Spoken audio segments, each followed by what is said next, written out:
This is Holistic SEO and Drupal. I have the slides available if you want to follow along, or just look at them on your computer. Everything I talk about has a lot of links, which are linked in the presentation. It's at jimbirch.ch/holistic SEO, holistic-SEO. I also just tweeted the link from @thejimbirch.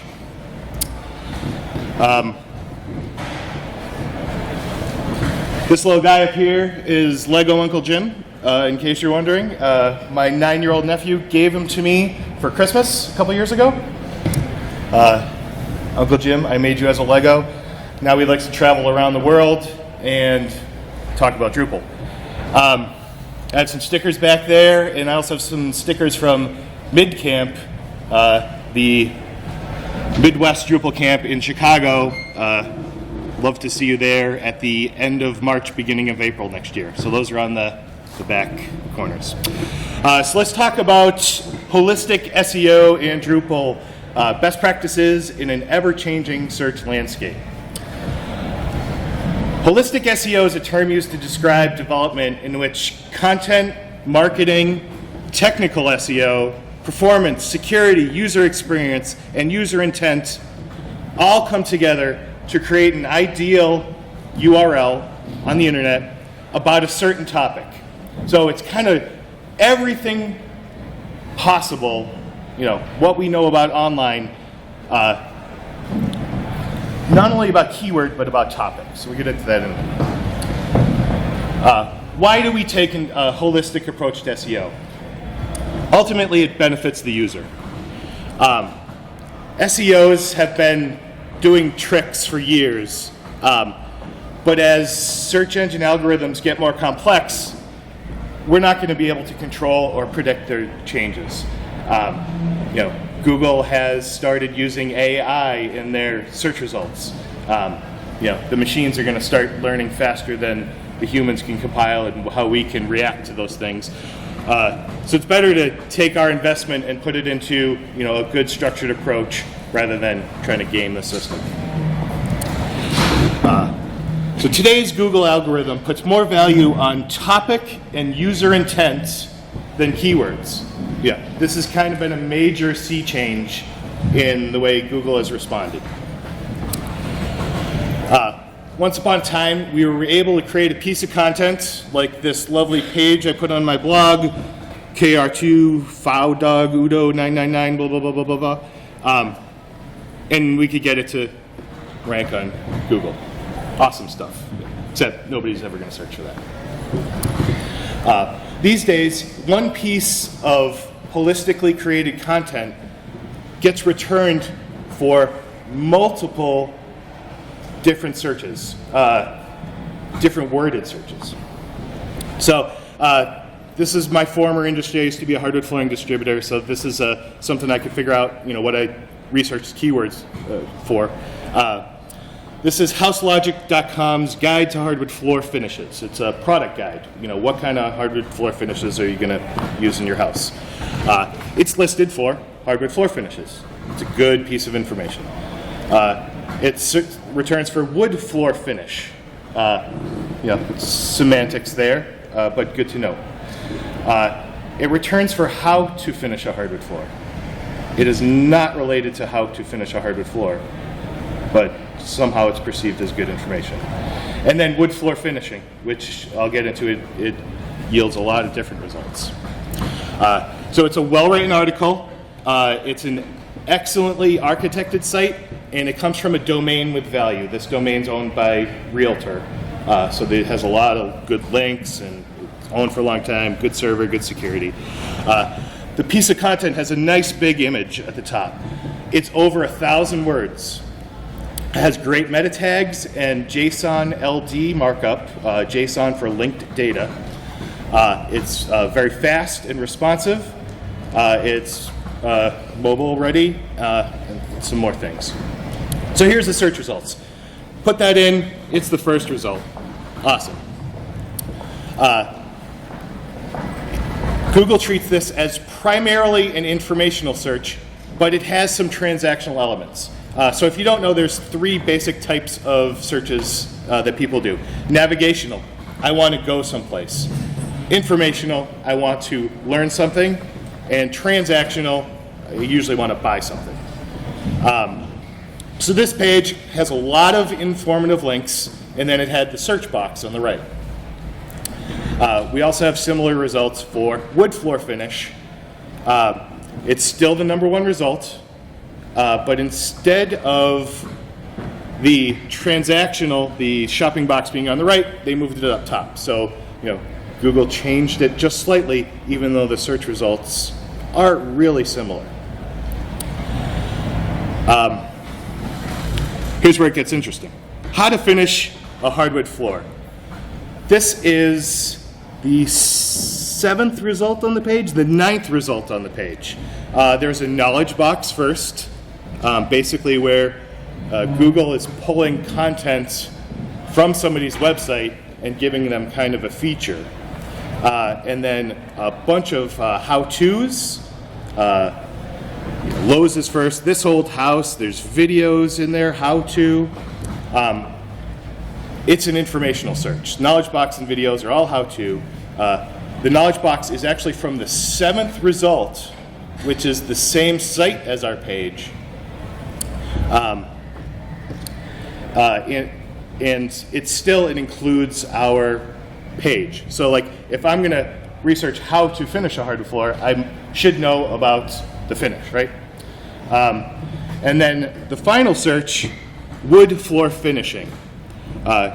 Google definitely thinks this is transactional. I have a map box of local business listings. I have a bunch of contractor websites. I have Yelp business reviews and Home Advisor business listings. So this is nowhere near anything about hiring a contractor to come to my house to finish my hardwood floors. Yet, Google feels I should know about this page on the internet. I wanted to show little Bub too in my slides. So this example shows how semantic Google is. I searched for Little Bub fireplace. The video that I was looking for is actually called Lil Bub's Magic Yule Log Video. And I got that video as my first result. And Google knew what I was looking for, even though I got 2 of the 3 words wrong. Little or fireplace don't even exist on that page. Like this is how keyword research is just, exact keyword targeting is doesn't exist anymore. So Google's semantic, topic-based, it returns content that's related to the topic, but not specifically exactly the search term. And semantic, it understands synonyms, pluralities, misspellings, homonyms, and more fancy word I remember from English. And it's focused on user intent. What am I trying to achieve? They're trying to figure out exactly what I want. Am I going for a transaction? Am I going to learn how I type these words into the search engine? Where I'm searching, if I'm searching on my phone versus where I'm searching on my computer, voice searching versus typing. They all have things that I'm telling Google that I don't know about. So they're trying to narrow in on all of these. So let's talk about scale. In May of this year, somebody that works at Google released that they have trillions of searches each year. So we as web developers say, oh my God, they said they have 2 trillions. That must mean they have at least 2 trillion searches a year.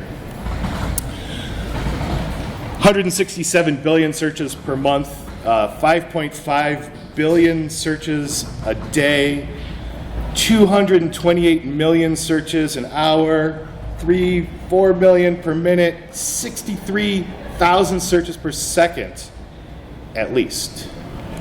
Rand Fishkin tweeted after this came out that they started doing some analysis of Google traffic, using some other things, and he guessed that they were probably more like 5.48 billion a day, or that's what they said, 5.48 billion a day. He speculated that they're closer to 8 billion a day, which would put it at 3 trillion searches per year. Kind of hard to react when one of our clients says, "Hey, I'm not showing up on Google for this one search term." Great article by Larry Kim in Inc. Gave a lot of information away after interviewing people at Google. Over half of the searches on Google now happen on smartphones. Nearly 1/3 of all mobile searches on Google are related to location, so they're transactional searches. Where do I want to go? What do I want to do? That kind of thing. Location-related mobile searches are growing 50% faster than mobile searches in general. So, these types of searches are going to be what we should target in the future. And then more than half of all web traffic for the millions of websites that the owners use Google Analytics on comes from smartphones and tablets. So basically, everybody in the world that uses Google Analytics, half of that traffic is coming from phones. Or tablets, I guess. So talked about the scale, talked about what a piece of holistic SEO or a piece of holistic content is. I want to get into the search engine ranking factors, and we're going to start with the top 3. So search engine ranking factors are on and off-site items that search engines use to evaluate web properties placement in the search results for a certain query. Each search engine has their own algorithm how they weigh the different factors. So basically, Google has their own way, Bing has their own way, Facebook has their own way. Like, Facebook basically prefers all of their own properties first, and then they weigh it, and then they'll give you web searches later. On occasion, the search engines will publish their factors and make us very aware of what they are concentrating on. So I'm sure everybody remembers Mobilegeddon, where they said your website needs to be work on a mobile phone or it's going to get devalued in Google. Page speed, they made a blog about how the speed of your site affects search engine rankings. Last year they recommended that HTTPS using a SSL certificate on your site is a ranking factor, and half of the web moved to SSL immediately. About a month ago, they released a statement that they are going to start using AMP pages in search results for organic search results. AMP is accelerated mobile pages, for those that don't know. Basically, it's giving Google another feed, another way to display your content. And it's only been used for news articles until they announced that this is going to happen in organic search. Schema markup, they've put out blog posts about rich cards, which are like knowledge boxes, reviews in search. So if you're into e-commerce and you have reviews, you can write your code a certain way and Google will show your site, give you more real estate on their site. And then just last week at PubCon, it was announced that Google is going to have a separate mobile search index than their regular desktop search. So this is a huge sea change and makes the AMP results that they said over the summer that you should do even more important. So if they have a separate mobile search index, and your pages aren't considered mobile ready, you're not even going to be in that search potential to be in that search results. So all of these things are linked to articles where they talk about them if you want to go through.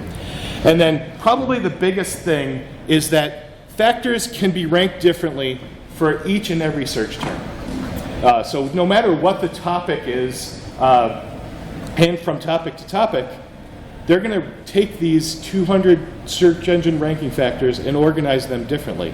Sometimes the on-page markup is going to be weighed factors. Sometimes the links to it are going to be weighed factors. So what about a a terrible GeoCities page that 1 billion people link to, it has terrible markup, but 1 billion people are linking to it, they may promote that versus my, unfunny page that has perfect markup. So a number of different sources have basically come up with lists that there are possibly 200 search engine ranking factors. The first 2 links go back a few years. The last link was a few weeks ago where Google announced that Penguin is now part of the core algorithm, and they say in there that there are 200 search engine ranking factors. Penguin was a penalty. Penguin and Panda were penalties Google implemented on people. One is for spammy links to themselves, and the other one is for spammy content. And when you got penalized, they would let you know, you would get removed from the Google index, and then you would have to get rid of the content or disavow the links or actually get other websites to not link to you. And then you would have to do an appeals process. And then the next time they did a Panda or Penguin update, you could get back in the search engine. Now the Penguin is automatic. If they say you're good to go, you could go back earlier. So a lot of more real-time changes in the search index. In March, in an online podcast video, a Google employee stated the 3 most important ranking factors are links, content, and RankBrain. So I'll get into what these are. Links are what we've always known. Quality of links, if CNN links to me, I'm going to get some good juice out of that rather than if I link to you. Keywords in the links, quantity of links, how many people are linking to this piece of content. For the content, quality writing. Keyword research, so we're researching what keywords we could have in a topic and not necessarily repeating that same word over and over again, but actually having quality writing about that topic that includes certain keywords. Freshness, if the content is new or updated. Images, video, and news related to the content or the topic that the content is about. And then for those mobile, those transactional queries, does the content answer questions? This is probably, for content creators, the most important thing that they need to know. Does it answer a question from that searcher? So what is RankBrain? See what I did there? RankBrain is machine learning artificial intelligence system that if it sees a word or phrase it isn't familiar with, it can make a guess as to what words or phrases might have similar meaning and filter the results accordingly. So it makes it more effective at handling never before seen search queries. So, the kids these days in their crazy language, start searching or speaking something different than Google knows. RankBrain's able to make educated guess as to what the user's looking for. Pretty crazy stuff. A ton of links up here. I put a couple new ones in just this morning about how people are now analyzing what RankBrain is doing and trying to optimize for it anyways. So these 200 search engine ranking factors, I don't know them all. I reference some other sites. Who monitors and talks about these search engine ranking factors? Companies that will sell you awesome tools for SEO. And then there's some publications like Search Engine Land, Searchmetrics, they make software, Moz makes software, Lenco, I think, is an agency. Searchmetrics, every year comes out with a new creative way to talk about the search engine ranking factors. Last year they came out with a deck of cards, and they're weighted in priority with a couple jokers in there too. They break them up into different categories: content, user experience, technical, backlinks, and social. So there's definitely some things that we can concentrate on in there as web developers. Search Engine Land broke it up into a periodic table of SEO success factors. And they even broke it down the middle and said on-page SEO and off-page SEO. Their categories are content, architecture, HTML, and then off-site is trust, links, personal, which I think is social. There's social. Let's see what personal is. Country, locality, history, and social.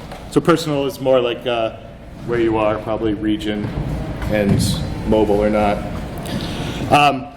SEO Bonds comes out with a survey of their community, their users, and gives it correlation data. It is kind of a more scientific approach. There's not many cute infographics that go along with it. It's just hard data that's linked here. And then Lenco has probably the most holistic SEO piece of them all. It's a web page that has all of them and describes them in great detail. It's probably a 10,000 word page. If you search for holistic SEO, I'm sure he comes up first. So now that we know the search engine ranking factors, I want to take a step back. We're going to talk about content strategy, because without this, we don't know what to build to help our clients come up with a good search engine result, right? So we'll talk about the content strategy quad. Smart company in Minnesota in 2011 came up with this quad, to 4 boxes. Half of the box is content components, half of the box is people components, and then inside for content you have substance and structure. And then on the people side you have workflow and governance. Workflow and governance, Drupal is really good at workflow, and governance, that's up to the organization. In this case, we're going to talk about the substance and structure of the content side of things. So the first thing we want to do is identify the goals and the substance. What content do your clients have, and what is required to get them to their goals? From that, we can determine the structure and how the content's prioritized, organized, and accessed. There's a great US government site called usability.gov linked here, where it gets really in-depth about content strategy. So when we identify our goals and substance, we do a project kickoff, meet with the clients. First question we ask is, who are the users, the clients wants to visit the site? What content are they going to be able to create and publish? Who are the client's competitors, and what are they ranking for? These are where those keyword tools come in handy. And for them, here's what they should do. The Google AdWords Keyword Planner. This used to be the #1 go-to tool for SEOs and content writers. So you basically put in a keyword and they tell you all the other terms that people search for. This was a great tool when keywords worked. Now we're talking about topic. So it doesn't necessarily get all the nuances, and the number of searches isn't exactly true anymore for organic search results. It's still true for buying ads, but it's not necessarily true for content. Searchmetrics Essentials is an analysis tool. Basically, they search Google for every term everywhere, and then you can use that data to search to see how you're doing, how your competitors are doing, which keywords, who's going up and down in the rankings. Moz Pro Keyword Explorer is a very similar thing.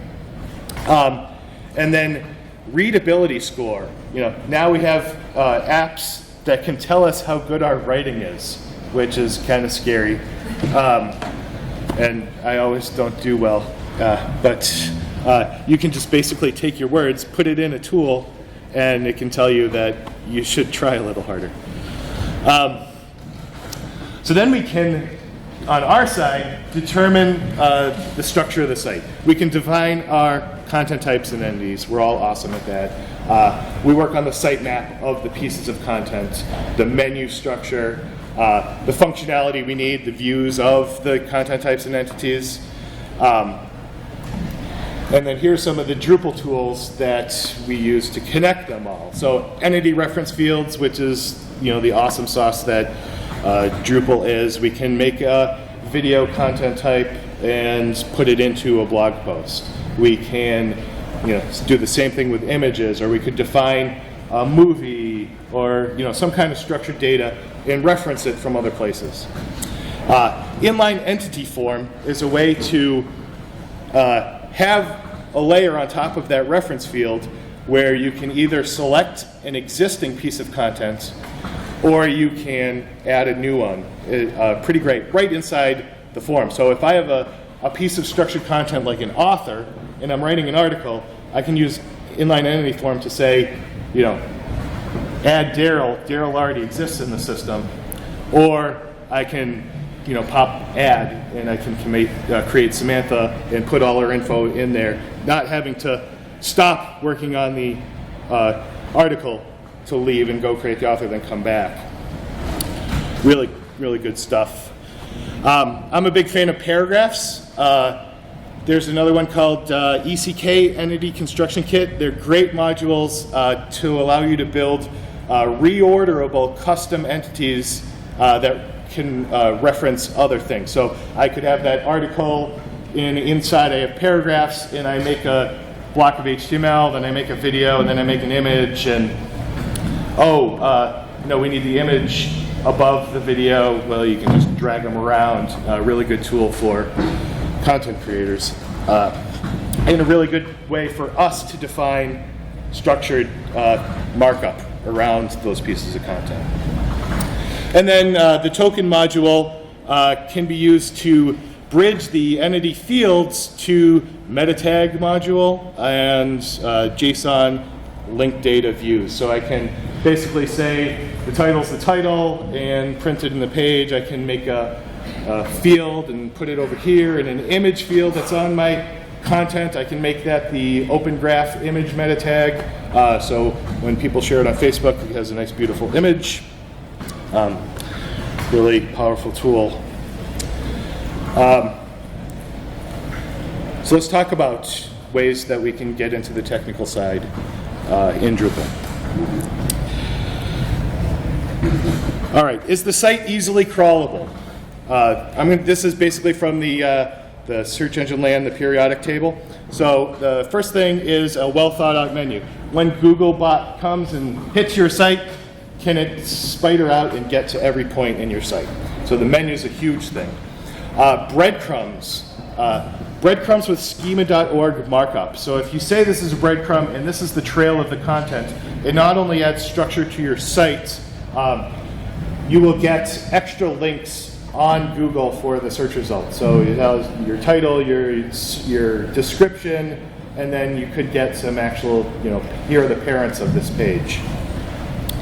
The XML sitemap module is great. Set that up in Webmaster Central, so every time you make a change on your site, Google gets a ping, and you can go in and look at your Webmaster Central, or Google Search Console now it's called, and basically see what they see.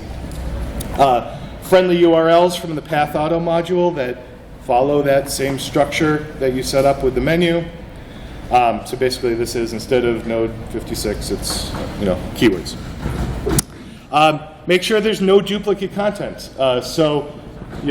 Because you can present data in a number of different ways out of Drupal, you want to make sure that people can access it in different ways. If you do, use the redirect module to redirect old content to new or change the URLs. In the meta tag module, set the canonical URL that says, even if this page appears twice, this is the one that should be indexed in Google. Does the site work on mobile? Google came up with a test that they use where you can put your URL in and see what they see. So it's not just a guess anymore.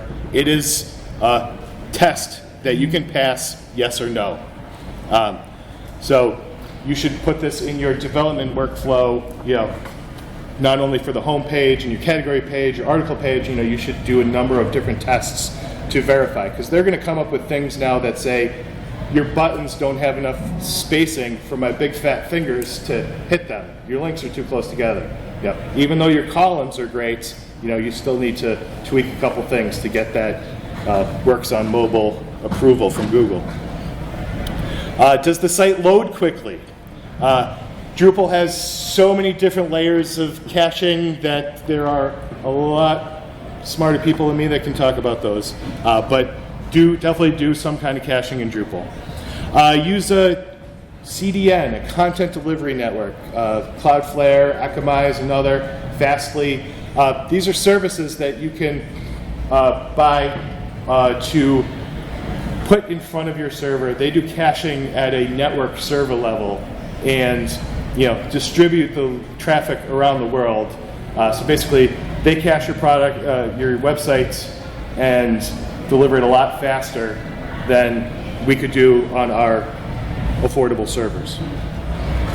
And then responsive images and small image sizes in image presets in Drupal. Make the smallest, best image you can. Does the site contain keywords in the URL? That would be the path auto module again. Is the site secure? Since HTTPS with an SSL certificate is a ranking factor, pretty much every website should have an SSL from here on out. It's an additional cost for our clients, but it's a ranking factor. We also are passing information from our users to Drupal. So basically, any site that people are logging in should be secure. Keep all the core and modules up to date. Limit server access and keep the server up to date if you are managing that. So if you're a DigitalOcean, make sure all those server things are up to date also. And then require strong passwords. It's amazing what hackers can do with a small little script in a dictionary attack and a powerful computer. They can run 10,000 passwords into a form in 10 seconds. There's a cool module for Drupal 7, I'm not sure it's Drupal 8 yet, called Require Strong Passwords, where you can set password rules. Does the page title contain keywords? Properly set up the meta tag module, you can put whatever you want in your title.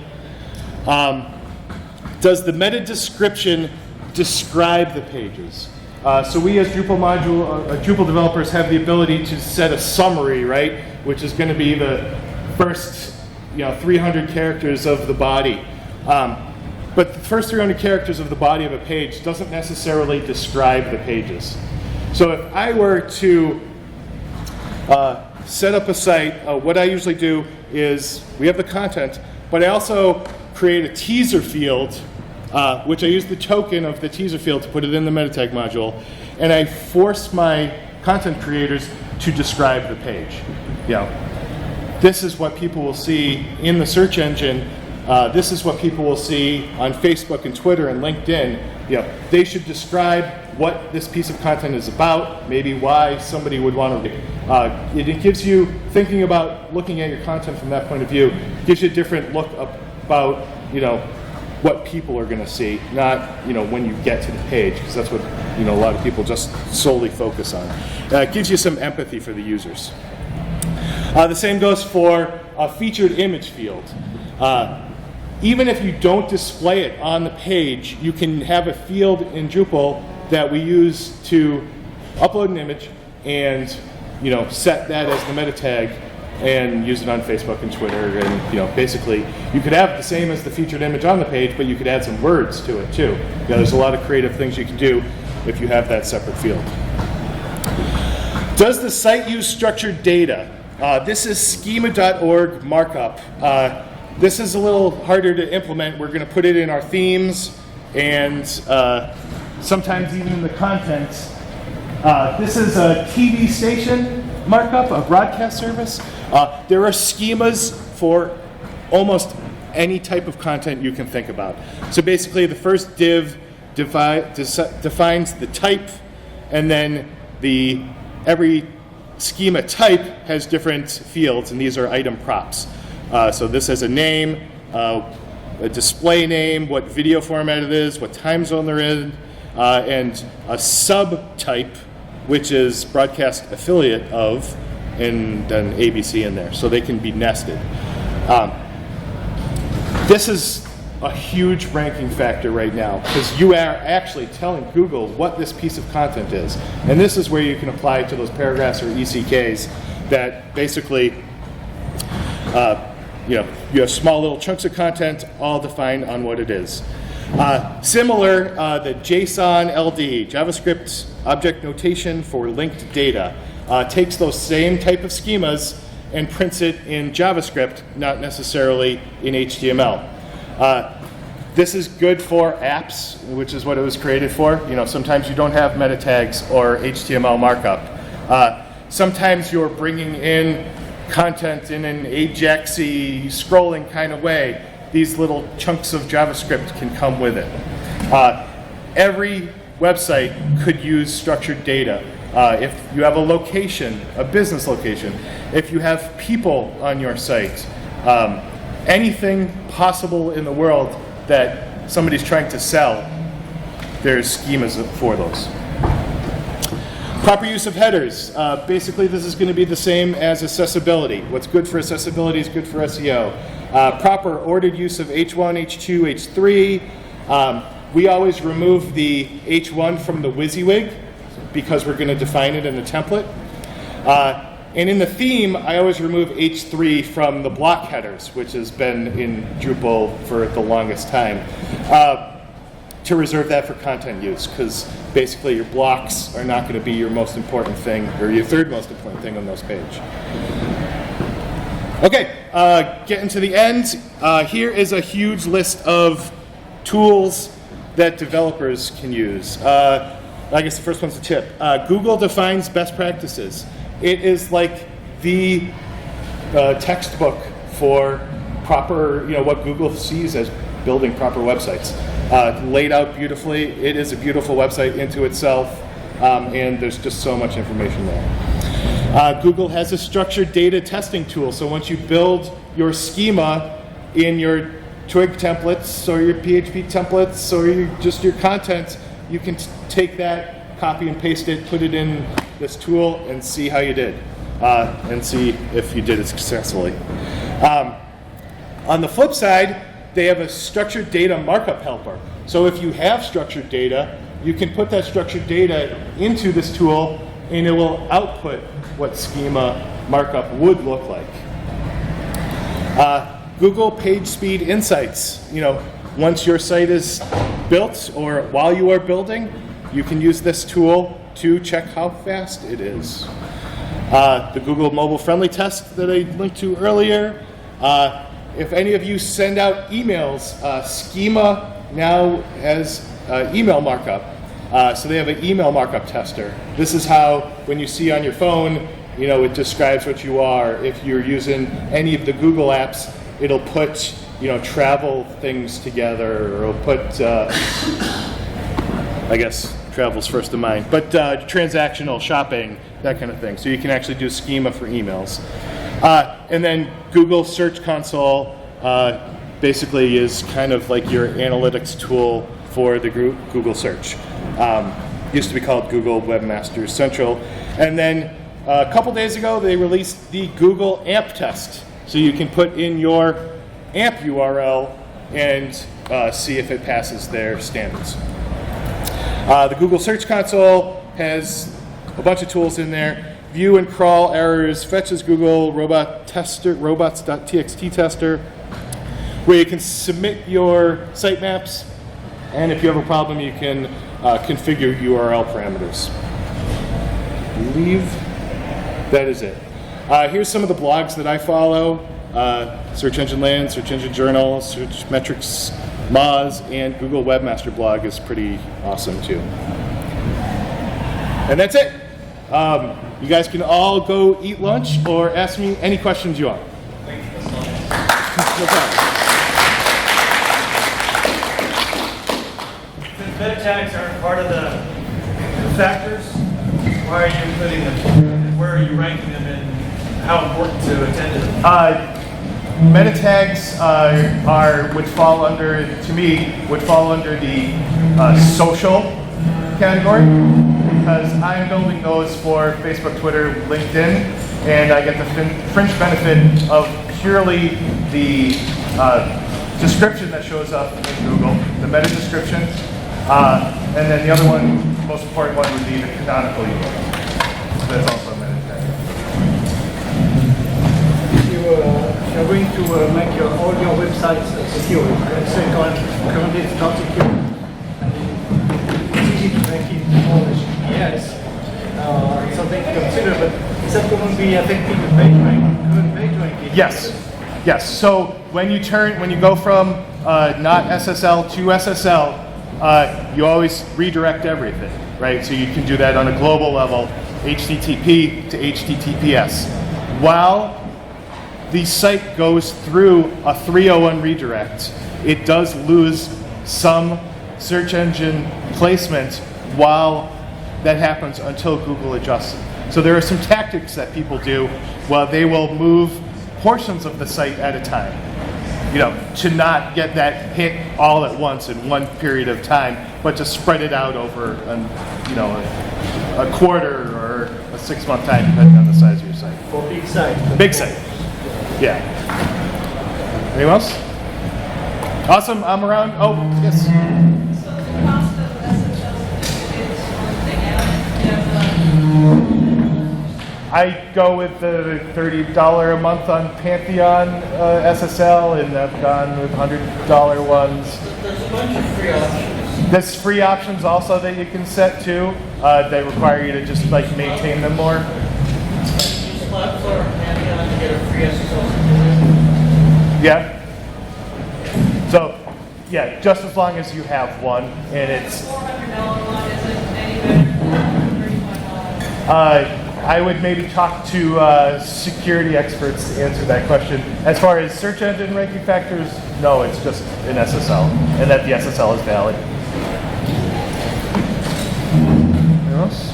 Awesome, thanks. I'll be around all weekend. If you have any more questions, don't hesitate to come on up.